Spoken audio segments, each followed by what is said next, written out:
sehingga setiap luka, setiap kelelahan, setiap perkara-perkara buat kami tidak bisa berharap kepada Tuhan. Apa yang mengganjal hidup kami, masa lalu kami yang gelap, semuanya diselesaikan dalam nama Tuhan Yesus. Sebab tahun yang Tuhan beri adalah tahun terbaik, di mana kami melihat tangan Tuhan, tuntunan Tuhan tinggal menyertai kehidupan kami. Hari ini Tuhan urapi setiap kami sehingga kami terima kebenaran, hidup dalam kebenaran, dan kami menanti-nantikan janji Tuhan turun atas kami. Tangan perlindungan, tangan kuasa Tuhan menuntun atas kehidupan kami. Mari Tuhan urapi setiap kami, tenangkan setiap kami, menikmati hadirat Tuhan, menikmati setiap kebenaran yang akan memerdekakan, menguatkan, memulihkan setiap kehidupan kami. Biar urapan Tuhan turun bagi hamba-Mu yang tidak berguna tapi akan berguna kalau Tuhan menggunakannya. Sehingga hanya pesan Tuhan turun atas setiap kehidupan kami, yang menyerahkan hidup kami dan firman Tuhan malam hari ini di dalam nama Tuhan Yesus Kristus. Dan setiap kita yang siap diberkati, mari bersama-sama dengan saya katakan amin. Berikan tepuk tangan bagi Tuhan. Silakan duduk kembali dalam hadirat Tuhan, teman-teman. 2 tahun baru sudah kita lewati, 2 tahun baru ya, karena kemarin minggu lalu baru tahun baru lagi ya. Jadi bagi yang belum ngasih angpau ke anak saya, Shinyen Waile Komisi Pajai Santi Cufu. Istri terakhir Tuhan memberkati itu maksudnya ya. Jadi bagi yang ngasih angpau anak saya Tuhan memberkati, bagi yang tidak Tuhan tidak memberkati. Oh enggak ya. Oke, mari kita belajar Pengkhotbah pasal 9 ayat yang ke-10, Pengkhotbah pasal 9 ayat yang ke-10. Mari kita akan belajar firman Tuhan ini. Pengkhotbah pasal 9 ayat yang ke-10. Tahun ini menjadi tema besar yang tahun peningkatan ya, tahun peningkatan ya. Pengkhotbah 9 ayat 10, ada LCD suci akan menolong kita. Kalau nggak ada HP suci atau Alkitab boleh dibuka teman-teman ya. Asal tidak SMS, BBM, tolong semuanya belajar tertib, tidak mengelola atau tidak menggunakan handphone Anda untuk hal-hal yang lain kecuali buat firman Tuhan atau mendengarkan firman Tuhan, mencatat firman Tuhan. Yang sudah ketemu katakan amin. Mari baca bersama dengan saya. 2, 3. Segala sesuatu yang dijumpai tanganmu untuk dikerjakan, kerjakanlah itu sekuat tenaga. Karena tak ada pekerjaan, pertimbangan, pengetahuan, dan hikmat dalam dunia orang mati, kemana engkau akan pergi. Jadi pengkhotbah menyadari, kalau Anda perhatikan bahwa kita pengkhotbah selalu bicara hal kesia-siaan katanya ya. Tapi intinya sebenarnya bukan kesia-siaan. Sia-sia kalau Anda tidak menemukan rancangan Tuhan dalam hidup Anda. Sia-sia kalau saudara bekerja keras di bawah kolong langit tapi tanpa tuntunan Tuhan. Itu maksudnya. Karena kalau Anda perhatikan pasal 12 nanti gunakan masa mudamu, beria-rialah, tapi ingat nanti ada pengadilan Tuhan. Artinya kalau saudara mengikuti proses hidup bersama dengan Tuhan dan kemudian berjumpa dengan Tuhan sesuai dengan maksimal hasil yang Tuhan atau Tuhan tentukan, nah itu hidup menarik, itu hidup luar biasa. Tapi hidup sia-sia kalau hanya untuk mencari kepentingan diri sendiri. Tapi yang menarik di bagian ayat ini, si pengkhotbah mengingatkan dua hal. Kita akan menjumpai sesuatu di tangan kita. Sebutlah itu sekolah, keluarga, pekerjaan, masa depan, kesempatan. Nah, persoalannya ketika di tangan Anda, mau ngapain? Sarannya adalah kerjakan sekuat tenaga. Karena nanti ada saatnya semua yang disebut kecerdasan, semua yang disebut pengetahuan, semua yang disebut kesuksesan, semuanya bakal sia-sia kalau udah di dunia orang mati. Artinya di dunia orang hidup hari ini, apa yang Tuhan percayakan, Anda harus kerjakan. Yang mengerti katakan, yang masih bingung tetap harus ngomong amin, teman-teman ya. Jadi apapun yang di tangan Anda, kerjakan sekuat tenaga. Nah, persoalannya kalau kita bicara tahun pernikahan, nah itu yang paling bicara, teman-teman. Pertanyaannya apa yang mau tinggalkan itu persoalannya. Ketika orang bicara tahun pernikahan, saudara menikah kenapa? Yang pasti adalah kekayaan itu paling utama. Karena menurut penelitian tulisan untuk apa saya hidup, tulisan dari sebentar ya, salah satu pelatih terlaris di NBA itu di LA Lakers, Phil Jackson kalau nggak salah namanya ya, atau siapa ya, Phil Jackson atau siapa namanya saya lupa. Nah, dia pernah meneliti hampir 2000 pesohor di Amerika Serikat. Jadi pesohor itu yang rata-rata karena popularitas, karena kekayaan, karena kemampuan, keahlian dia sehingga buat dia jadi sangat terkenal di Amerika Serikat begitu. Biasanya kan mendatangkan kekayaan. Nah ternyata 2000 pesohor, artis, atlet, bintang film, pengusaha semuanya, katanya begini, dari 2000 orang itu rata-rata ada 4 yang orang akan cari dalam hidup ini untuk ditingkatkan. Satu, kalau dia artis makanya popularitas dicari. Yang berikutnya lagi adalah kekayaan. Berikutnya adalah posisi, status atau jabatan. Yang berikutnya lagi adalah popularitas, kekayaan, posisi. Nah satu saya lupa. Kalau nggak salah jumlah poin yang banyak. Kekayaan itu bisa saham macam-macam begitu ya. Bukan kekayaan. Sebentar, keempat itu apa ya? Keempat itu teman-teman. Ya, itu yang keempat ya. Gue jadi lupa ya, tadi udah susun benar-benar ya yang empat ya. Jadi tapi artinya gini, hal-hal jasmani, hal yang dicari orang selama dia hidup. Ada 4 hal yang akan cari: popularitas, status, kekayaan, apa? Hidup. Aja hidup, tapi hidup buat apa itu persoalannya gitu ya. Untuk apa ada hidup, itu judul tulisannya beliau. Hasil penelitian 4 orang akan cari. Orang akan gimana pun caranya kerja, usaha, berumah tangga, bisnis, mau apapun, kalau bisa 4 itu meningkat begitu. Tapi ternyata setelah Anda mencapai 4 ini, Anda tidak bahagia. Karena ketika Anda cari kekayaan, one day kekayaan tidak akan benar bahagia. Betul? Ada yang membuat Anda ternyata ada hal yang harus dicari lebih hebat lagi. Artinya begini, setiap orang pada dasarnya pengen meningkat tiap tahun. Betul nggak teman-teman? Yang pasti kan peningkatan kita kalau kerja ya hasil kerjanya lebih bagus dong ya. Komisi lebih bagus lah. Kalau misalnya liburannya di luar angkasa itu komisinya. Setelah itu nggak bisa balik. Ya kan begitu puji Tuhan sebenarnya. Jadi kalau perintis pertama yang tinggal di Mars misalnya gitu. Itu kan luar biasa. Nah tapi persoalannya begini. Ketika Anda ingin meningkat, pertanyaan tadi adalah apa yang harus ditingkatkan? Maka yang pertama, Anda harus tahu tujuan hidup Anda. Itu penting. Tujuan hidup Anda. Harvard University ada 350 mahasiswa lulus kemudian ditanya oleh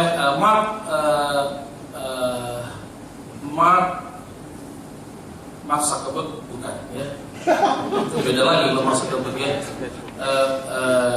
Gue jadi lupa sih namanya. Alhamdulillah kalau nggak salah.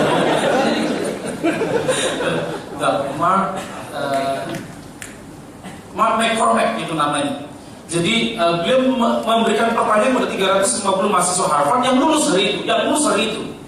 Lulusan itu tanya, 5 tahun dari sekarang Anda pengen jadi apa? Dan jawabannya adalah, saya pengen jadi pengusaha, manajer, sukses, berhasil, jadi bos, seperti bapak saya, macam-macam. Hanya sedikit orang yang jawab gini, 5 tahun dari sekarang saya pengen punya usaha kecil, atau saya punya usaha keripik tempe yang gunakan sampel, jadi rasa coklat, rasa batu, rasa kering, rasa muntah, rasa macam-macam. Saya pengen kayak begitu. Artinya yang ngomong detail itu cuma sedikit. Tapi mostly orang akan berkata sukses, berhasil, hebat, luar biasa. Nah kalau jawabannya begitu, dianggap tidak punya tujuan. Maka hasilnya 350 mahasiswa itu, hasilnya 87% mengatakan yang tadi itu. Sukses, berhasil, lupa, atau apapun. Kalau Anda jawab begitu, Anda sedang berkata tidak punya tujuan. 87% masuk Harvard. Kalau Anda lulusan Harvard, Anda nggak perlu cari kerja, kerjaannya Anda. 87%, 10% punya tujuan, punya mimpi, tapi nggak pernah ditulis. 3% punya mimpi, ditulis. 5 tahun berikutnya diteliti dari 350 mahasiswa. Hasilnya, yang 87% kalau dia bekerja tidak sampai manajer.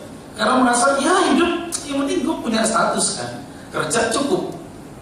Orang tadi mimpinya pengen sukses, berhasil, hebat, luar biasa. 10% punya mimpi, tapi nggak ditulis. Sehingga kalau bekerja, nggak sampai manajer, tapi nggak sampai masuk GM atau masih BOD.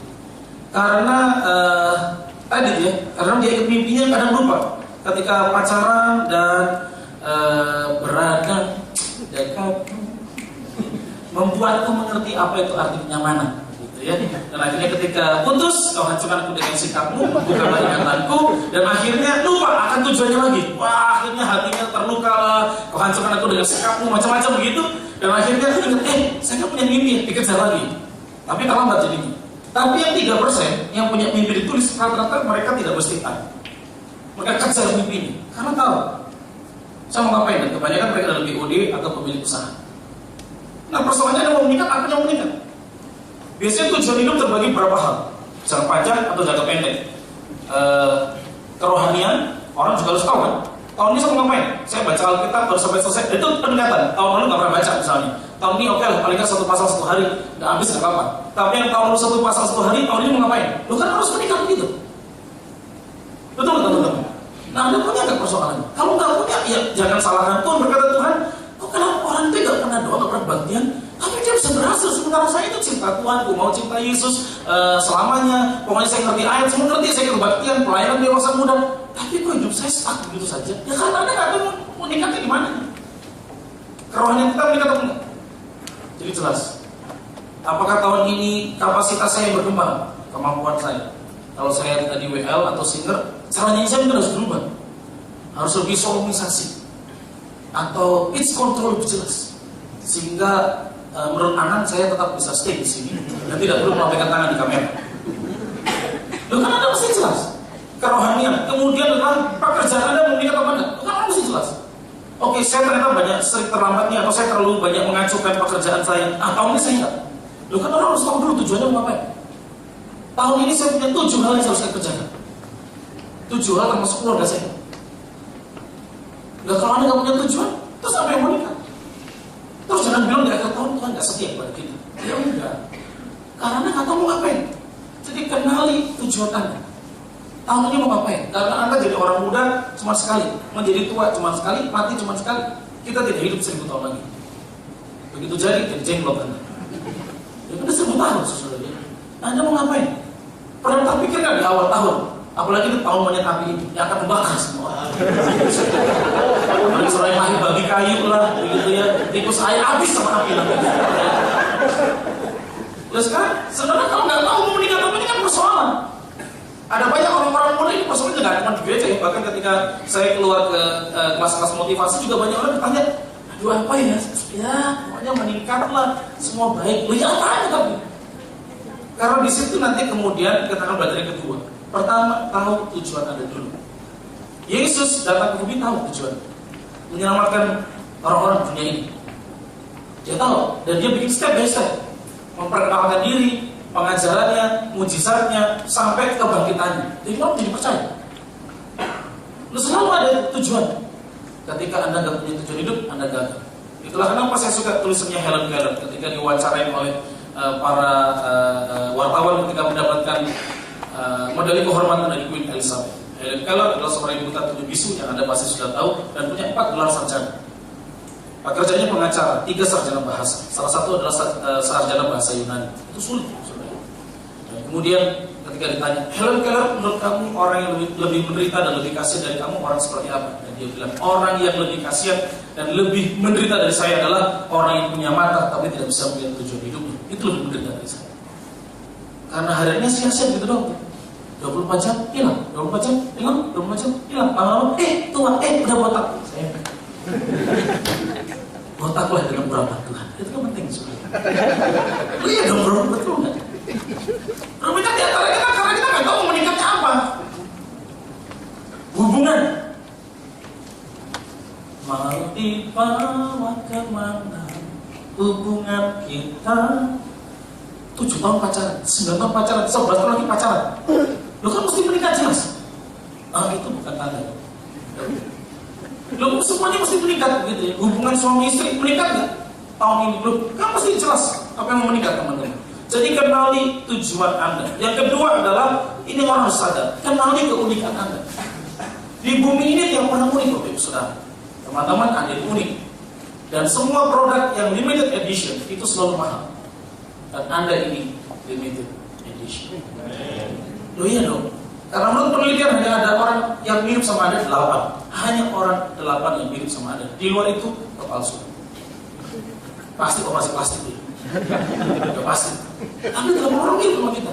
Jadi jangan kira bro, kalau satu kali orang, dong gimana ke Taman Puring dan Puring ini. Taman Puring, Jembatan 5, keles mana beli buat Jembatan Puring. Gue kayaknya lihat tuh di parkiran.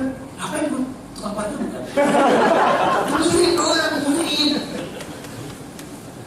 Aku sudah dikritik 8 orang yang mirip sama Anda.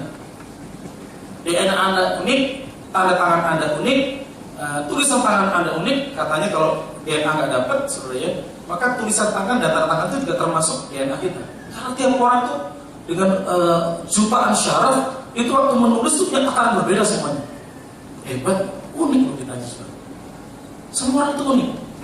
Tapi persoalannya keunikan saya maksud adalah begini. Kalau Anda berpikir unik Anda sama seperti orang lain, wah dia pintar, dia bisa nyanyi, hidup dari nyanyi, makan dari nyanyi, untung dari nyanyi, saya mau kayak dia, maafkan saya. Anda mesti perhatikan dulu bahwa tidak semua orang akan punya suara atau kemampuan mengembangkan diri dengan suara yang sama. Betul nggak ya? Oh dia mau bisnis hebat, saya mau belajar dari dia. Betul, tapi mungkin perkembangan bisnis bisa beda antara dia sama kita. Dulu kita selalu menekankan atau ditekankan, angkatan Anda dan saya pasti mirip lah ya, nggak beda jauh lah, kita beda lah ya. Penekanan kita adalah selalu nilainya bagus di akademik. Betul nggak? Dan sampai hari ini juga akan dipaksa akademiknya bagus.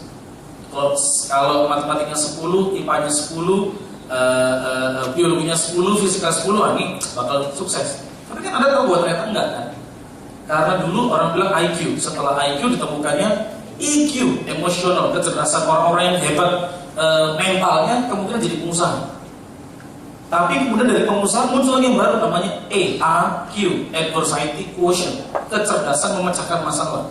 Itulah kenapa kalau jadi pengusaha atau jalan keluar, atau bikin sistem bagus, cari konsultan. Nah, konsultan mahal karena EQ. Nah, baru 2008 disepakati oleh psikolog atau psikiatris Eropa muncullah SQ, yaitu Singapore Airlines. SQ, the number 1 airline in the world. Nomor 1 ya kalau saya sekalian, atau Jepang saingan kali Malaysia. SQ, tapi mentok ada lagi setelah SQ ditemukan QQ. Ya sudah selesai. Ada lolos dari bala kenal teman-teman. Berarti Anda nggak akan kalah setelah itu. Nah teman-teman yang kasih Tuhan Yesus, artinya begini. Dulu penanganan kita pada IQ, tapi saya lebih suka sepakat dengan penelitian dari orang namanya William Gardner, sehingga kemudian disebut sebagai multiple intelligence. William Gardner ada 7 intelijensia yang ditemukan di manusia. Penekanan kita ada orang yang smart people, dia pintar, cerdas. Ada pasti saudara pernah punya teman di kelas yang dia jarang nyatat tapi nilainya 10 terus. Itu orangnya beli mana? Itu buat kita suka daripada orang tua kayak gini.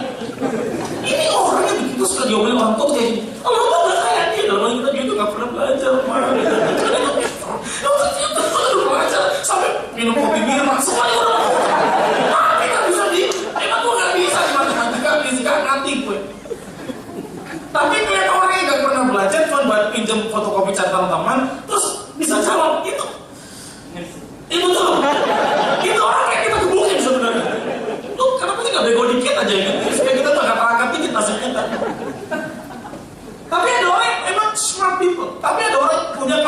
punya smart intelligent, tapi ada orang yang punya interpersonal intelligence. Ada orang tuh yang kalau ketemu orang tuh cepat. Nah itu sales tuh cuma kayak gini. Wah dia kalau ada sales yang pendiam, bisa apa bisa? Kan mana langsung banget muka badan. Yang orang jago sales nih cocok nih. Sales komunikator, seorang yang negosiator ini jago orang kayak gitu.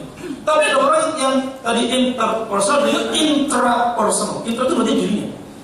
Ada orang yang di belakang layar dia bisa merenung, memikirkan, mengevaluasi, mencari hal baru. Nah itu kebanyakan biasanya mereka adalah psikolog misalnya, pendeta, begitu. Itu karena banyak melakukan meditasi. Itu orang kayak ini.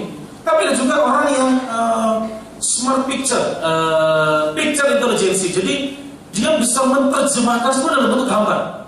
Karena ada orang yang bisa menerjemahkan dalam bentuk tulisan, tapi kalau gitu bisa tarik ke dalam gambar. Aduh gimana ya, gak bisa gitu. Ingat Yesus, Tuhan pernah memberikan gambar kepada Musa tentang tabut Allah. Terus waktu Musa kasih tahu, seperti Musa bingung. Nanti aku sudah kasih tahu Aholiab sama Bilal dan Aholiab, nanti dia akan bikin. Saya udah taruh di sedia. Ngerti maksud saudara ya? Ada orang tuh jago di situ, maka kuatlah di situ. Jangan kuat di pendidikan. Yang maksud saya di fisika, kimia, nggak jago di situ. Anda akan dipermalukan. Nah, persoalannya ada banyak orang mengerti saya di mana. Yang orang unik Bapak Ibu. Teman-teman ada unik. Saya senangnya di Jakarta adalah semua bisa jadi duit. Itu saya suka. Amos kita di Jakarta butuh duit. Betul nggak? Lo tentu kan bayar duit kadang-kadang. Karena setelah itu kamu mesti boker ke tempat-tempat tertentu kan. Nggak mungkin lo musang-musang di jalan, itu nggak mungkin. Tapi ada orang sedang peluang cerdik gitu, orang gitu. Akhirnya kawan ke puncak, akhirnya ada WC umum gitu ya, terus bayar 2000. Orang di Jakarta semua bisa jadi duit. Tapi persoalannya kalau Anda nggak mengerti kekuatan Anda, nggak bisa jadi duit juga. Saya pernah ngajakin bisnis sama teman. Bro, pokoknya lo jadi ini deh, jadi advisor kita. Sudah jangan. Gue bakal jadi advisor yang merugikan orang. Karena pendeta kalau jadi pengusaha tanpa jiwa yang keras, yang tegaan, susah. Karena orang datang, gimana dong? Lu kasih, lu kasih aja. Tapi lu kasih mana? Ya kasih. Lu kan repot betul, karena nggak bisa. Ini uang modal kita nggak bisa diambil duit. Kan begitu. Kalau kita pendeta kan terlalu tinggi belas kasihan. Jadi pengusaha rugi kita nanti. Akhirnya bukan usaha untuk untung, usaha untuk rugi. Lu kan mesti tahu kekuatannya. Sehingga kalau saya tahu kekuatan saya adalah, teman-teman perhatikan kalau Anda menemukan kekuatan Anda, selalu ada namanya teori bunga matahari. Jadi pada perhatikan teori bunga matahari itu besar di tengah, terus ada kelompoknya. Betul ya? Nah artinya begini, kuat Anda di mana nanti akan berkembang. Contoh, saya kuatnya di bicara, itu kekuatan saya. Fisik saya udah mulai lemah, gitu ya. Dulu saya olahraga basket 6 kakak ini, saya lupa ya, saya pernah bawa kakak saya. Kebetulan beliau dari Surabaya, ada Mbak Ruth sama Mas Agus. Ini kakak saya, sekaligus kakak rohani saya sebenarnya. Karena di rumah mereka lah saya mengenal Tuhan lebih baik. Di rumah mereka lah saya diajar pelayanan. Di rumah mereka lah saya sungguh-sungguh belajar doa dan mulai mengerti bahwa hidup itu punya masa depan. Dulu berpikirnya karena keluarga yang bercerai gak punya masa depan. Tapi kakak saya ini pendeta, Mas Agus juga seorang pelayan Tuhan. Jadi dengan mereka saya diajar gitu ya, diajar. Nah kebetulan beliau ada acara doa dengan Ibu Strategic di Hotel Yasmin dari Selasa sampai Kamis tadi. Terus saya jemput dengan Mas Agus, Mas Agus tinggal di rumah saya, jemput. Akhirnya saya bilang, nanti saya sekalian pelayanan ya, saya jadi langsung jemput, ajak sini gitu. Jadi beliau bareng dengan saya. Tadi saya lupa sebenarnya kalau saya tadi mau piring ini, mau minta mereka kesaksian 5-10 menit begitu ya, karena ada peristiwa yang terjadi dalam hidup mereka. Ya kalau saya cerita nggak terlalu feelingnya nggak dapat gitu ya, ngesolnya tuh nggak dapat teman-teman, reggae itu nggak bisa teman-teman ya, nggak dapat. Padahal dia nyanyikan ngesolnya dapat begitu ya. Ya tapi kalau dia cerita, mereka bercerita kayaknya bakal dapat. Tapi nanti mungkin kalau misalkan boleh 10 menit aja ya, mereka akan kesaksian. Nah teman-teman sekali lagi cerita bunga matahari itu begini. Ketika akhirnya saya sadar kekuatan, saya belum main basket 6 kali 1 minggu latihan. Tapi karena kemudian hidup dengan mereka, basket hilang kemudian ya, akhirnya Tuhan ya itu kayaknya bergaul pendeta itu gitu ya. Kita semua berangkat saya, kita jadi pendeta itu. Dengan siapa Anda bergaul itu pasti begitu ya. Dan terus kemudian akhirnya saya sadari saya kekuatannya di bicara. Nah oke, bicara itu kekuatan. Setelah bicara kekuatan, saya mau ngapain? Oke, saya ngajar. Saya trainer, sekarang bikin modul motivasi. Terus kemudian pendeta pasti, saya dosen. Nah, pasti kan gitu tuh, gak akan pergi dari situ. Nah pas waktu Anda gak ketemu intinya, susah. Gak pernah jadi gede nanti, gak pernah meningkat. Karena kita tidak menemukan intinya kita di mana. Itulah kenapa kalau Anda gak tahu, Anda sekali tanya pada mentor Anda, tanya pada pembimbing dewasa atau youth pastor Anda. Perlu, karena mereka bisa melihat apa yang tidak pernah kita perhatiin. Oh perlu, saya pun akhirnya belajar dari pastor saya, Pastor Lukas Tahi, karena saya sharing. Terus saya sampai sekarang masih punya teman yang akan saya suka ngomong, namanya Johnny Kelapong. Dia bagus banget ya orang. Dulu satu gereja dengan kami, pengerja di Kelapa Gading, saya di Menteng. Terus beliau pindah ke Kupang, sekarang jadi motivator di Kupang. Terus sekarang dia punya materi yang sangat bagus begitu ya, untuk peningkatan kepribadian, kekristenan, maksimas dan macam itu dia punya begitu. Dan saya suka diskusi sama dia, dan dia cerita sesuatu, saya belajar sesuatu. Karena buat saya penting untuk meningkatkan kemampuan saya. Nah, kalau Anda tidak menemukan keunikan Anda, tadi itu 7 kata beliau juga multiple intelligence ada di mana, maka kita tidak bisa berkembang. Mau meningkatkan apa begitu? Tapi saya modal nggak punya. Multiple intelligence bukan masalah modal, tapi masalah nanti adalah yang ketiga, Anda harus mengalami ketekunan. Anda tahu ikut karena kan kita bisa ke multiple intelligence lewat power karakter misalnya Pak Yakub Esra. Anda kan di foto karakter Anda orang kayak gini, walaupun kadang ada benar, kadang maaf ya, kadang ada yang salah juga. Karena istri saya pernah menipu power karakter. Jadi dia coba ya 2 tahun ikut karakter, foto karakter, dia jujur, tapi kok nggak benar juga begitu, kok masih nggak pas gitu. Akhirnya dia ganti. Saya ini Pak kerja keras, cari gini, dia sebut gini. Di foto karakternya, Anda ini orang yang akan mencari cara dan mencapai tujuan dengan berbagai macam cara, menghalalkan banyak hal. Padahal setahu saya nggak berani ya orang. Ngerti saya ya? Bisa ketipu juga itu si foto karakter maksudnya. Tapi paling tidak itu benar-benar jadi tahu.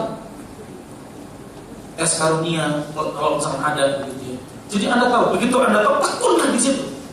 Alkitab Ibrani berkata ketekunanlah yang membuat kita menemukan janji Tuhan. Saya lagi baca buku bro, di Gramedia ada bro, Anda harus baca buku itu bagus, 10.000 jam ketekunan. Sudah diteliti di tingkat dunia ini oleh seorang, tadi William Gardner ya, William siapa B gitu namanya. Nah, beliau berkata begini, sudah meneliti orang-orang hebat di bumi ini menjadi tingkat dunia. Misalkan atlet juara Olimpiade, Winston Churchill, Beethoven, Amadeus Mozart, terus siapa lagi? Pokoknya orang-orang yang Henry Ford, orang tingkat dunia gitu ya, atau paling terkenal Thomas Alva Edison. Setelah diteliti, mereka pasti melewati tingkat 10.000 jam. Artinya gini, kalau Anda mau jadi atlet yang tingkat dunia, maka Anda harus berlatih 10.000 jam. Mau jadi pembicara speaker yang bagus, Anda harus persiapan latihan 10.000 jam. Melewati itu, Anda akan lihat. Setelah itu, licin. Lihat, dan licin, dan linting tuh. 10.000 jam. Kalau tingkat nasional, 8.000 persiapan. Nah, berapa lama itu? Kalau Anda latihan 5 jam 1 hari, maka selama 5 tahun Anda lewati 10.000 jam. Semua sudah diteliti. Ada tolak ukur, jadi ada apa istilahnya kalau penelitian itu ada ada terukurnya itu ya, ada terukurnya ini penelitian terukurnya, dan rata-rata orang itu sudah melewati masa 10.000 jam. Kalau Anda pengen jadi pemasak yang terbaik, latihan masak terus 10.000 jam. Maka setelah menjadi orang seperti Hell Kitchen. Ramsay itu yang nyebelin tuh kalau ngomong. Itu kalau ada suka nonton Master Chef, itu orang pengen kita lempar pakai sepatu kayak bokap itu nyebelin kalau ngomong ya. tidak menyenangkan gitu. Tapi buat bule itu biasa gitu ya, buat timur kan gila, orang kasar banget kalau ngomong gitu kalau nonton MasterChef. Dan pas ada dia tuh saya paling gak sebel tuh kan gitu. Masakannya enak cuma kalau dia ngomong semua langsung muntah. Tapi yang orang dulu begitu dia dipakai, karena kenapa? Dia bagus. Ya udah latihan seperti bocah dari nol, dari gak punya apa-apa, dari carry terus naik. Jangan pernah harap ada instan. Apalagi ada anak Tuhan. Anda hidup itu dengan kesadaran, bukan dengan halusinasi. Loh iya, bagaimanapun juga ketekunan itu penting teman. Anda mau menikah kenapa tahun ini? Kalau nggak pernah tekun, baru 3 bulan kok. Bukan 3 bulan kok. Kalau kayak Jokowi, kok nggak tahu gue nggak pinjam 10 juta. Yang kemarin kenapa? Soalnya gagal kok. Ya tapi lo coba terus. Makanya karena itu kenapa saya suka survei, supaya kita tahu kekuatan kita di mana dulu nih. Perlu ngerti dulu. Kalau memang 70% jalan, kalau enggak 40, 30 jalan. Kembangkan dulu. Tapi ketekunan penting Bapak Ibu, teman-teman. Anda mesti tekun. Tanpa ketekunan nggak bisa. Sama lah ketika Anda senang sama seseorang, kalau pria tidak tekun, deketin tempel terus usahanya. Lu tempel terus. Mau orang tuh lihat lu enak terserah, tempel terus. Ada akhirnya saya sudah pernah menyarankan teman saya ditolak. Terus gue gimana bro? Tenang aja, tempel aja lu ke main rumahnya. Dia tuh putusin gue, itu udah nolak gue. Masa gue tega-tega, kamu itu muka taruh mana? Taruh situ aja. Kalau lu taruh pantat, dia kaget. Masa sih? Nah iya kan, kalau lu dewasa setelah putus, masa lu terus gak main? Kalau lu dewasa setelah putus, lu temen. Memang gak enak awalnya, tapi kan tetap temen. Yaudah deh, ikutin nasihat saya. Tetap main, tetap datang. Orang tuanya lama-lama mau sama yang putrinya. Mau cari yang mana sih kan? Dia tanggung jawab. Takut datang sama kamu tolak, dia tuh datang, tolongin nikah aja, nikah juga ya. Punya anak satu juga ya. Loh, kita aja berdua ngerti ketekunan, masa untuk mencapai peningkatan anak gak pernah tekun. Doa, ya tekun. Hanya orang yang bermimpi yang kemudian pengen minta mujizat tapi gak pernah doa. Kalau menetap mimpi, tertidurlah. Tapi kalau pengen jadi kenyataan, bangun, kerjain bagian Anda. Loh iya dong, kerjain. Dulu saya pernah merasa minder sebagai pria, karena satu kali waktu saya jadi full timer, gaji istri saya lebih tinggi 2 kali lipat daripada saya. 2 kali lipat. Tapi saya masih ada daily office. Sampai 1 kali kemudian, kerja saya dengan 1 dan 2 peraturan, akhirnya kita nggak cocok, dan ada isu macam-macam yang tidak pernah dikonfrontasi. Akhirnya ketemu sama gembala senior, mau saya cerita gitu. Oke, berarti saya tahu sebenarnya. Tapi kok saya bilang, kamu ini istri saya, si pastor sama istri ini. Tapi kok kamu udah memutuskan mengundurkan diri dari full timer, bukan dari PCI. Anggap ya, saya tetap berjamaah, tetap pengerja, tetap lain, tapi full timer nih, nggak usah digaji saya. Ya sudah, pokoknya saya minta kamu di sini tetap saya. Ya, kalau kenapa sampai sih nggak pindah-pindah? Walaupun gereja lu menawarin 5 juta, 10 juta per bulan, tapi enggak. Karena submit, saya udah tersubmit. Itu masa berapa saya nggak punya gaji, istri saya tetap gajinya sama. Oh itu minder. Mau di bawah teman diri saya teman-teman. Gue cowok nih, masa gue nggak bisa cukupin keluarga. Oh pernah nggak masa sulit? Dan saya bergumul, Tuhan saya mesti ngapain Tuhan? Satu yang kerjakan dengan ketekunan apa yang kamu bisa lakukan. Yang bisa lakukan cuma khotbah ngajar, mentor orang itu kan mirip-mirip sebenarnya kan semuanya. Ya itu saya kerjakan akhirnya. Puji Tuhan istri saya memberi kesempatan kepada saya waktu di tengah. Ya saya tetap khotbah, jadi dari misalkan BK saya 2,5 juta gitu ya dari office. Tapi saya kalau khotbah tahun-tahun itu 1 bulan juga dapatnya 2,5 juta. Itu kalau digabungkan 5 juta nih. Yang ini turun, jadi kan cuma ini doang. Dan ini pun kalau undangan khotbah itu kan naik turun teman-teman. Waktu itu ya, waktu sekarang sih ya saya khotbah nggak banyak, cuma 600 kali setahun. Nggak sombong lah aku sekarang. Karena aku teman-teman ya. Dulu paling sebulan cuma paling mentok 8-10 kali. Kalau Anda kalikan itu kan beberapa 10 tahun lalu kan gereja kasih PK juga nggak gede teman-teman. Kan kita nggak bisa kayak Tunggu Semari ini sekali datang ke 100 juta, Antri Wongso 40 juta, James Wee 25 juta, Mary Riana 75, Andre PK. Walaupun ilmunya udah naik terus tetap aja sebenarnya. Ya karena tujuan kita kan memang untuk pelayanan, bukan bagi kami. Kalau saya ke kantor beda cerita, saya punya tim negosiator kalau ada ke kantor. Kalau kemarin itu kita dapat keuntungan 120 juta, tapi dibagi teman-teman kan harus bayar ini, pajak apa semuanya bayar. Itu dulu pernah ngalamin gitu. Tapi tentunya waktu saya tanya, saya pengen mengembangkan diri, boleh nggak saya minta izin? Saya mau beli buku minimal 1 buku lah 50.000 1 bulan. Di masa sulit, dibilang boleh. Karena saya mau tekun dengan apa kemampuan saya. Sehingga saya beli buku. Dulu buku saya teologi ya, karena saya kan dosen. Sekarang buku saya ganti, buku motivasi lah, pengembangan diri lah, Hong Shui lah, Feng Shui lah, belajar supaya pas Imlek. Jadi buat aku. Lu bener dong. Kan kita mesti tidak peluang. Iya dong, masa khotbah gue dengan kasih sayang terus. Kan kemarin cocoknya Imlek. Gue mesti Feng Shui, Hong Shui. Kalau ditanya ada pilihan Hoki, Hopeng atau Hong Shui, ada pilihan? Hopeng. Satu lagi bilang? Gue udah kasih 3 bro. Hoki, Hopeng atau Hong Shui? Oke ya, orang pilih Hoki ya. Tapi Hoki kalau nggak punya teman bahaya. Nggak punya teman baik, betul nggak?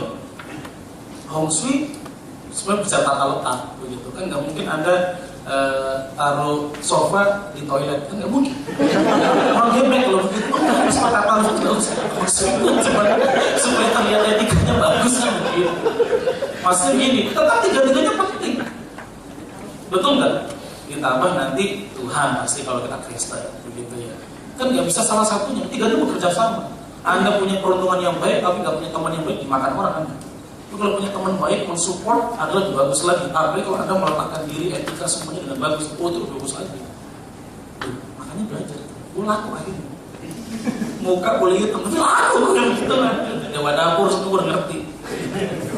Kenapa pakai baju merah, baju kuning, hijau, itu pasti PDIP, Golkar. Nah, istri saya mengizinkan, saya belajar tekun sebelum. Saya baca. Saya tulis, baca, bikin khotbah model baru, analisa ayat mulai agak beda sedikit. Dan akhirnya berkembang. Di dunia itu saya berkembang. Setelah sekian puluh tahun. Anda di mana? Tahun ini pengen meningkat. Tapi Anda nggak ngerti apa yang mau meningkatkan. Pokoknya gue kaya Pak. Ya, yang nyolong juga bisa kaya. Nipu orang juga bisa kaya. Tapi apa itu yang kita mau cari? Betul nggak? Ketekunan teman-teman. Masih Anda tekun nggak dengan panggilan yang Tuhan taruh? Itu maksud saya.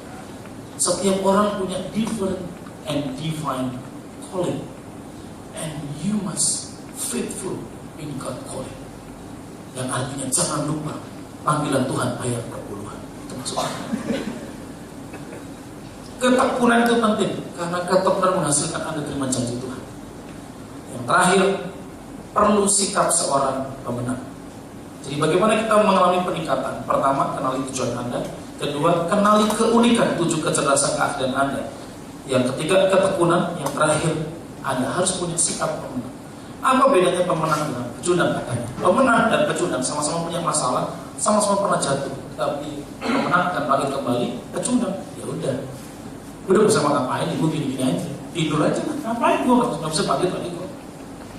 Bukankah kita ini katanya lebih dari pemenang dalam segala perkara? Betul nggak? Dalam segala perkara itu sebutin berarti semuanya. Yang kamu pernah gagal sebutin semuanya di situ. Tapi kita more than conqueror katanya. Karena kemenangan kita dijamin oleh Tuhan. Tapi maaf, Tuhan jamin Anda juga harus bekerja kan? Kalau bro, tadi lagu yang terakhir yang real itu kan kayaknya ayatnya Roma 8:28 ya. Ada bagian Roma 8:28 ya, bahwa Allah turut bekerja. Kita tahu sekarang Allah turut bekerja. Artinya apa teman-teman? Allah akan bekerja. Jadi gini, Anda mungkin pernah gagal, Anda mungkin pernah jatuh, Anda mungkin pernah punya masalah, Anda mungkin pernah punya tekanan, tapi Anda tetap harus bekerja. Dan di sebelah Anda, Allah turut bekerja. Bukan Anda berhenti, Anda menyerah, Allah menggantikan Anda. Itu orang bodoh yang berpikir begitu. Karena kata-katanya Allah turut bekerja, berarti Anda terus bekerja. Anda terus mengerjakan yang terbaik. Anda harus bekerja usaha di kantor atau jujur dengan apa yang Anda kerjakan. Anda harus melayani Tuhan. Anda harus melayani. Anda harus bangkit. Dan Allah turut bekerja. Amin. Sekali lagi, apa bedanya pemenang dan pecundang? Sama-sama pernah jatuh, sama-sama pernah kalah, sama-sama pernah punya masalah, tapi pemenang tetap bangkit kembali. Pecundang, ya sudah. Ngapain juga bangkit? Udah gak ada hasilnya lagi. Teman-teman, bagaimana sikapnya?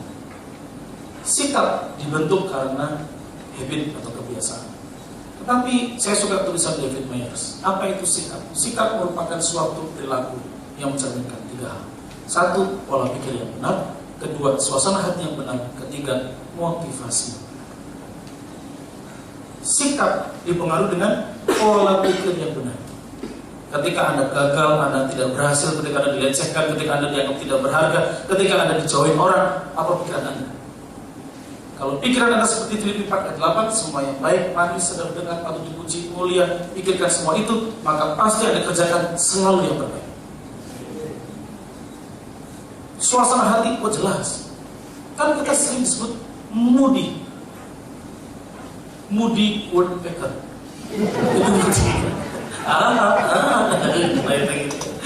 Moody woodpecker. Moody itu kan yang membuat Anda jadi tidak nyaman. Kalau lagi ada berkat Tuhan, semuanya baik-baik, senyum. Begitu mulai terpuruk, bangkit bro, bangkit sis. Ya gimana sih, lo gak ngerti sih, berat nih. Lo tuh gak ngerti persoalan gue. Semua orang dibuin cuma gue yang paling berat. Padahal yang lain lebih berat lagi sebenarnya. Ya bro ya, kan top bro ya. Bapak hidupnya berat, selesai. Dan yang lebih berat. Berapa banyak di antara kita tuh suasana hati kita nggak pernah dijaga. Itulah kenapa Kristus harus tinggal di sana. Dia menjaga suasana hati kita. Sehingga Amsal 4 berkata, jagalah hatimu dengan segala kewaspadaan. Kalau begitu lengah dikit, kemalasan bisa masuk, kekecewaan, sakit hati Anda biarkan bertahun-tahun dan jadi zona nyaman di sana. Begitu Anda harus pindah, itu jadi zona yang susah sekali ditinggalkan. Sakit hati sih, tapi nyaman sebenarnya. Suruh mengampuni gak bisa, Tuhan terlalu sakit. Ada orang bisa ngerti sakit, itu menyakitkan banget. Padahal Anda sudah terlalu nyaman ya. Teman-teman, jaga hati Anda. Sikap kita juga dipengaruhi oleh motivasi kita. Kalau 3:23, apapun juga yang kamu lakukan seperti untuk Tuhan, bukan untuk manusia. Maka Anda akan melihat bahwa apapun itu berarti pelayananmu, hidupmu dengan rumah tanggamu, hidupmu dengan keluargamu, hidupmu dengan anak-anakmu, hidupmu dengan pekerjaanmu, dengan mimpi-mimpimu, maka seluruhnya untuk kemuliaan. Bahkan waktu engkau makan sekalipun untuk kemuliaan Tuhan, bukan untuk selfie. Kan trennya sebelum makan foto dulu, pengen nunjukin status kalau kau pernah makan di situ. Waktu Anda melayani, kemuliaan Tuhan. Waktu Anda liburan pun, itu kemuliaan Tuhan. Betul. Teman-teman, bagaimana sikap Anda? Dan sikap itu tidak bisa instan. Jadi habit soalnya, harus jadi kebiasaan. Sikap pemenang itu harus jadi kebiasaan. Berarti pola pikir mesti dibangun, suasana hati mesti dijaga, motivasinya harus satu, kemuliaan Tuhan. Amin. Maka saya percaya akan ada tahun peningkatan dalam hidup kita tahun ini. Dan tiap orang, saya berdoa tidak sama. Ya karena pasti tiap orang punya kemampuan berbeda, keunikan berbeda, tempat berbeda, lingkungan berbeda, faktor keluarga berbeda, gennya berbeda. Tapi tiap orang meningkat. Amin. Nah kalau saya dosen, saya menghargai mereka nilainya C jadi A. Karena kenapa? Dari 6 teman atau 7 naik ke 9, dia harus naik 2 tingkat. Tapi kalau anak mau pintar, cerdas, 9 ke 10 itu mudah buat dia. Artinya teman-teman yang nilainya C ini, kalau dia 6 naik ke 9 atau 8,5, itu berarti perjuangan dia lebih hebat. Karena dia nggak pintar, tapi dia mau belajar. Tapi banyak orang pintar, itu Paul C. Meyer kemudian meneliti, 99% orang yang pernah gagal sebenarnya belum tentu gagal. Tapi hanya 1% tetap bangkit, tetap semangat, capai yang terbaik. Sudah diteliti. 99% orang yang pernah gagal sebenarnya belum tentu gagal. Tapi karena dia berhenti dan benar, hanya 1% yang tetap bersemangat, melakukan terbaik, naik jadi pemenang. Dan kalau Anda pengen naik, pengen menikmati apa yang Tuhan janjikan, maka peganglah apa yang dikatakan Thomas Alva Edison. Apa itu sukses? Adalah ketika persiapan berjumpa dengan kesempatan. Itu sukses. Betul? Ada mimpi pengen jadi pengusaha, tapi dikasih Tuhan uang kecil, uang sederhana, dikelola nggak bisa. Gimana mimpi jadi pengusaha besar atau kelola uang banyak? Betul? Anda dikasih pelayanan nggak terlalu banyak orang, nggak sungguh-sungguh, nggak persiapan, nggak jaga dengan baik. Nah gimana mau kasih lebih gede lagi? Sebahaya itu yang dilayani, bisa sakit hati kemudian. Teman-teman, saya suka itu Thomas Alva Edison. Apa itu sukses? Adalah ketika persiapan berjumpa dengan kesempatan. Semua atlet nasional Indonesia di Cipayung, bulu tangkis, dia tiap hari harus berlatih. Entah kapan dikirim, tapi harus berlatih dulu. Begitu dia dikirim, paling enggak tekniknya udah cukup bagus, ada kesempatan. Nah, itu soal mental pemenang. Dan sebenarnya kalau kata teman-teman saya, antara teknik Indonesia sama Cina semuanya hampir mirip, gak ada yang beda begitu. Tapi persoalannya adalah kemudian ketika Anda berlatih dan mimpi. Saya sempat agak sedih ketika setelah generasi Susanti, sebenarnya ada satu wanita yang hebat, namanya Mia Audina. Itu calon penggantinya si Susi, karena umur 19 atau berapa itu dia pernah ikut tim Uber, menang. Uber itu kan 5 pemain, bukan 5 babak tadi itu Mia Audina. Terus digadang-gadang, wah ini calon pengganti Susi, terus kan menikah ke Belanda, terus nggak lagi itu. Terus sempat sedih, kan setelah itu saya turun tuh, putri udah nggak ada lagi, yang cabut lagi, kayak 2 orang ini sudah hilang lah ceritanya. Jadi kalau generasi Iqbal dan Wikona yang lain itu lebih banyak lagi begitu. Kalau seandainya si Mia ini terus latihan gitu ya, wah itu kan jadi motivator di bawahnya lagi. Sayangnya ini nggak latihan lagi, walaupun dia mungkin jago, suruh tanding tetap kalah, karena nggak pernah latihan, nggak pernah persiapan itu maksudnya. Begitu kesempatan tanding ada habis gitu. Tapi sebenarnya secara pengetahuan teknik bermain, Cina, Indonesia yang kiblatnya bulu tangkis, atau sekarang apa ya? Dulu Denmark ya. Malaysia ya oke lah ya. Kalau India sama Thailand kan baru naik nih yang wanitanya gitu. Korea, sekarang Jepang, kita tekniknya mulai skill sama itu pakai teknologi. Tapi semua sama. Persoalannya adalah takut atau tidak. Persiapan yang bagus semuanya. Kesempatan tanding, nah sudah sukses. Dalam hidup Anda selalu ada pertandingan dalam hidup ini. Mungkin pertandingan itu adalah menyelesaikan marah. Mungkin pertandingan perdamaian di antara kita dengan orang lain. Semua ada pertandingan. Tidak ada kesuksesan dalam pengertian keuangan yang melimpah, status yang baik. Tapi siap nggak Anda kalau Tuhan izinkan pertandingan itu muncul hari ini juga. Dan itu akan ada menangkan kalau Anda persiapan yang baik. Itulah kenapa teman-teman siapkan diri Anda sebaik mungkin. Selalu akan ada waktunya itu Anda santai. Selalu akan ada waktunya itu Anda tertidur. Tapi maaf ya, kesempatan menang itu cuma sekali kesempatan ini. Dan kalau itu datang, Anda tidak siap. Saya. Kedua kali akan datang, tapi yang pertama udah nggak ada. Kan saya.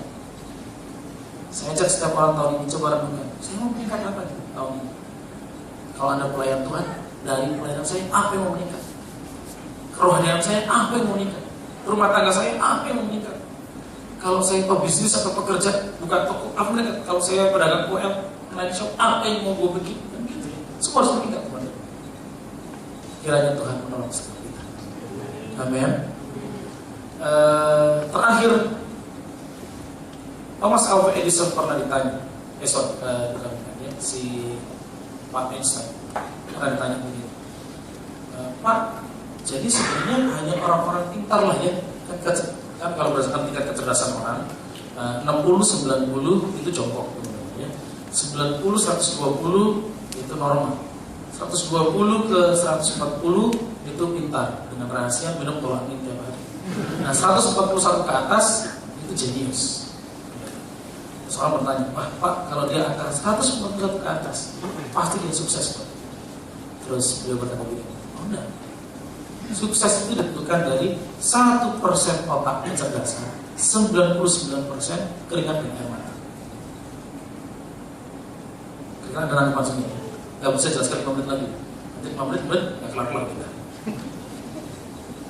Sukses itu, kalau Anda pikir kecerdasan, pintar, pengalaman cuma 1%, 99% itu kerja keras, keringat, air mata. Kadang mungkin terhina, kadang di bawah, kadang mungkin kalah, kadang mungkin hancur, tapi itu pada kerja keras. Kalau dia ngomong, wah saya percaya, lu udah ngelewatin semuanya. Kalau saya ngomong, kadang, lu bisa apa sih? Dia kan baru berbicara doang. Tapi kalau orang itu yang ngomong, dia udah ngelewatin. Saya nggak perlu tunjukkan dulu, tapi sudah ditunjuk. Sekarang tinggal Anda. Mungkin Anda tidak sekolah di tempat-tempat hebat, tapi Anda punya kesempatan 99%.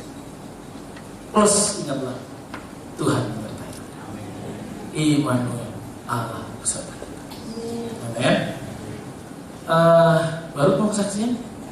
Mungkin boleh ya, Mas Agus pernah Mas Agus tepatnya mengawali saja pernah melalui sebuah kecelakaan dan berakibat kemudian yang kalau saya sekali dengar mereka bercerita suka bulu kuduk saya suka merinding begitu ya mendengar cerita yang saya pikir nggak tahu saya bisa apa ya, tapi dijauhkan dari hidup saya gitu Mas. Baru atau Mas Agus, suaminya mungkin berarti istrinya suruh saksi ya, silakan Mbak. Ibu Ruth ini pendeta ya, jadi tepuk tangan buat pendeta. Ya, salam adik semua, puji Tuhan. Singkat saja, sebagai seorang istri saya sedang diuji. Ya, seperti Reborn bilang bahwa tujuan hidup kita, seperti tadi dia bilang apa sih tujuan hidup sama. Reborn bukan cerita itu. Ya. Ditulis di situ bahwa sebuah ujian dan kepercayaan dan lulus. Ya, bukan sombong sih, tapi memang harus dihadapi. 2 tahun lebih Mas Agus kecelakaan tabrak lari. Jadi dekat bandara Juanda. Ya. Karena masa dekat itu. Jadi tapi pesawat nggak pernah jatuh kok. Karena baik-baik masih begitu. Kalau ada anak-anak kan, aduh tante, itu ada pesawat lewat. Aduh aku mau lihat. Itu yang bolo-bolo dari Madura. Nah terus Mas Agus waktu pulang kerja, ya, jadi itu pulang kerja singkat 9 hari jadi operasi di rumah sakit Mitra di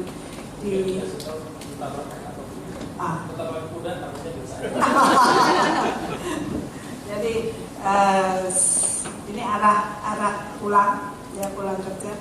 Jadi yang di pinggir itu truk gandeng ya, jangan kaget pedoknya Jawa ya. Truk gandeng, Mas Agus yang di tengah, sebelah kanan Kijang, bukan Kijang yang loncat, maksudnya mobil juga. Jadi di kayak atau bahasa Indonesia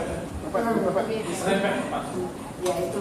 Jadi Mas Agus tahu bahwa ini posisi kanan kiri tidak oke gitu. Jadi dia sempat berhenti di situ ya, jadi ditekan dengan ya, mobil Kijang yang arah berlawanan ya.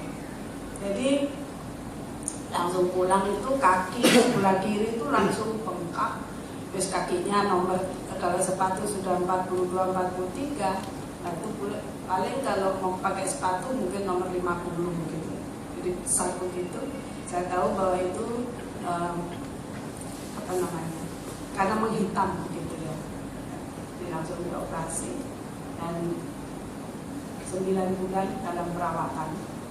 Nah itu yang ujian buat saya, karena setiap hari jadi maaf kata itu 3 jari sekarang sudah wafat. Jadi dalam proses perawatan itu, saya mau bilang bahwa saya harus mengambil sikap ya, saya harus hadapi itu. Saya bilang kepada suami saya, nah, Tuhan sedang menguji kita, kesetiaan kita, ketekunan kita, dan kita harus tunjukkan itu. Nah, kedua, saya sedang diuji menghadapi persoalan ini. Apakah saya tetap menjadi istri yang tetap setia, ya, atau saya noleh sama yang lain? Enggak, tetap sama Mas Agus, ya. Nah itu saya bilang bahwa kesetiaan saya diuji pada saat sulit. Ya, itu. berapa kemudian singkatnya tidak bekerja lagi sampai hari ini. Ya, di tahun ini ya seperti firman Tuhan tadi, saya ada pemikiran dalam semester ini ya, saya juga ajar di sekolah Taman Nakana, itu kalau orang Madura ya, TK, tapi kalau Madura TNK, Taman Nakana. Jadi saya ngajar di situ, dan puji Tuhan karena hanya 2 kali dalam 1 minggu itu kehadiran saya selalu dirindukan mereka. Ya, mereka lihat, wis, menurut dia peluk, dia cium-cium saya, aduh senang banget ya. Dan saya tahu itu Tuhan kasih hiburan kepada saya. Dan Mas Agus di rumah bantu saya pelayanan, dan yang saya bersyukur masih tetap ganteng, sehat gitu ya. Ya, dan hari ini bisa bersama-sama dengan semuanya. Yang saya syukuri tetap menjalankan apa yang menjadi bagian saya. Ya, saya bersyukur itu. Dan saya terus bisa, memang ngeri kalau saya bisa cerita tentang perawatan itu, karena dari proses perawatan itu, karena Mas Agus kebetulan ada kelebihan gulanya, mungkin terlalu manis ya. Jadi saya cukup manis saja. Ya, itu jadi tapi sakit itu bukan karena dia punya sakit gula ya, tapi karena posisi kecelakaan tadi. Dan saya bersyukur jadi waktu operasi besar, nah itu mungkin bisa ditunjukkan di kanan kiri dan sininya, operasi besar, lalu di kaki juga ya, maksudnya dokter supaya dibantu supaya 5 jari itu tetap tegak begitu ya. Tapi dalam proses 9 bulan perawatan itu karena sakitnya, perawatannya harus tanpa dibius. Jadi bisa bayangkan bagaimana luka terus disikat ya, dicuci sampai benar-benar dia rasa saraf-saraf itu mungkin.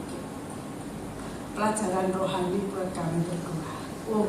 Ternyata diuji itu enggak saja waktu kondisi jasmaninya ya, tapi seluruhnya di sini itu sedang diuji.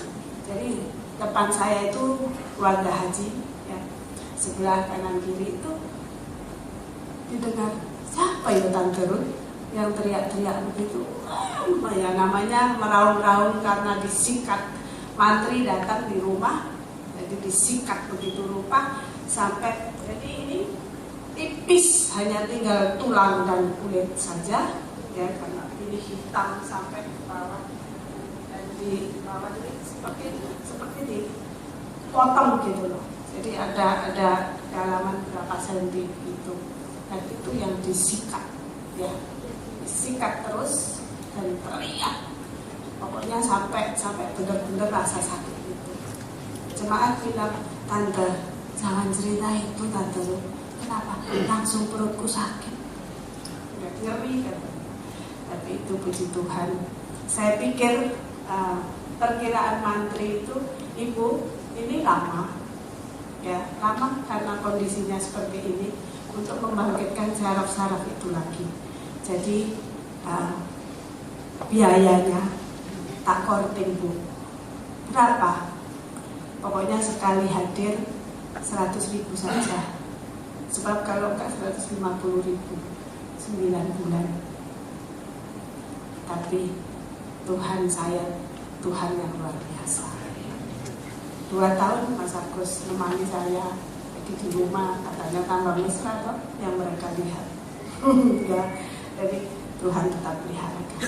Saya bisa di sini, saya bisa menjadi berkat untuk orang-orang yang saya layani.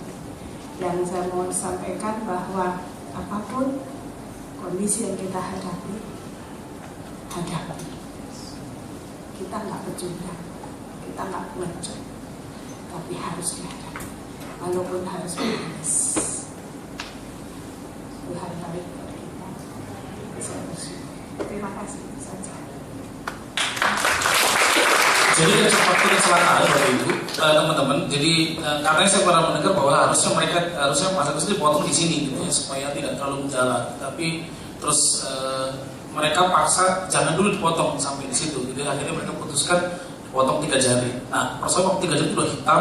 Nah, kalau hitam itu berarti tidak ada urat syaraf. Kalau merah berarti syarafnya jalan dan darah bagus. Tapi kalau hitam itu berarti mati semua jaringannya. Nah, persoalannya adalah kalau enggak takutnya merambat, ada namanya gangreng begitu, itu masuk ke kulit bisa naik ke atas potong. Gitu. Jadi itu pernah kejadian katanya kulitnya harus dipotong gitu. Jadi dagingnya dipotong naik ke atas supaya ada gangreng kan. Gitu. Jadi dibersihin gitu. Sampai tulang yang putih juga digosok supaya berasa. Kalau nggak sakit digosok supaya sakit. Nah kalau nggak pakai buat bius kan siapa yang tahan gitu ya, walaupun dia gede begini kayak saya maksudnya beliau aja yang gede teriak beli kalau saya ngadepin begitu ya. Wah itu persoalan begitu. Nah, tapi kan kadang hidup tuh unpredictable betul. Betul nggak ya? Hidup itu ada 2, uncontrollable, controllable. Yang uncontrollable itu kayak gitu. Jatuh, tabrak lari, nggak tanggung jawab orangnya, harus uang keluar semuanya. Kita nggak ada yang controllable adalah sikap kita. Betul nggak? Itu bisa dikontrol tuh sikap. Bagaimana respon kita terhadap persoalan. Nah tahun ini tahun yang sulit, semua orang berkompetisi. Tapi kan tergantung sikap Anda, bukan karena kompetisi. Nah, saya menutup dengan satu kata-kata yang saya terima menarik tahun lalu ketika saya khotbah di sebuah perusahaan Natal. Terus si pemiliknya berkata begini, tahun ini jadi kan setelah saya selesai khotbah, apa dia dulu ya saya agak lupa. Terus dia bilang gini, tahun ini tahun yang sulit bagi semua. Kemudian beliau ini produknya keramik begitu. Tapi kita mengucap syukur kita nggak pecat orang tahun ini. Malah kita kekurangan orang yang kedua. Yang ketiga kita malah bikin gudang baru. Yang keempat kita lagi expand mau beli pabrik semen, pabrik pasir, pengelola pasir atau apa gitu. Jadi pokoknya dia mau beli pabrik baru. Artinya secara keuntungan dia naik nih. Yang lainnya pada turun, stuck. Kalau Anda yang ngerti keramik, banyak usaha keramik itu mestinya tutup dari 5 musim cuma 2. Karena produk-produk terus gak dibeli soalnya kan gak ada bangunan jalan begitu. Tapi dia malah naik begitu. Terus saya suka kata-kata dia begini, itu hikmat menurut saya. Nah kita masuk 2016 nanti, itu Desember 2016. Teman-teman yang kolaps, perusahaan-perusahaan yang maaf ya mungkin agak bangkrut, pecatin orang, mereka belajar 2015, bikin strategi masuk 2016. Jangan sampai kita yang berhasil melupakan bikin strategi yang bagus. Karena orang-orang itu akan lebih kerja keras. Karena pernah terpuruk. Jangan sampai kita yang sudah naik malah gak lebih kerja keras seperti mereka. Nangkep maksudnya teman-teman ya. Wah maksud saya pulang Tuhan saya mau belajar. Saya akan kerja lebih keras lagi. Karena ya itu bagian itu kan kerja keras. Apa yang ada di tanganmu, ya itu kerjakan. Kiranya Tuhan memberkati kita. Namanya, mari kita berdiri bersama-sama.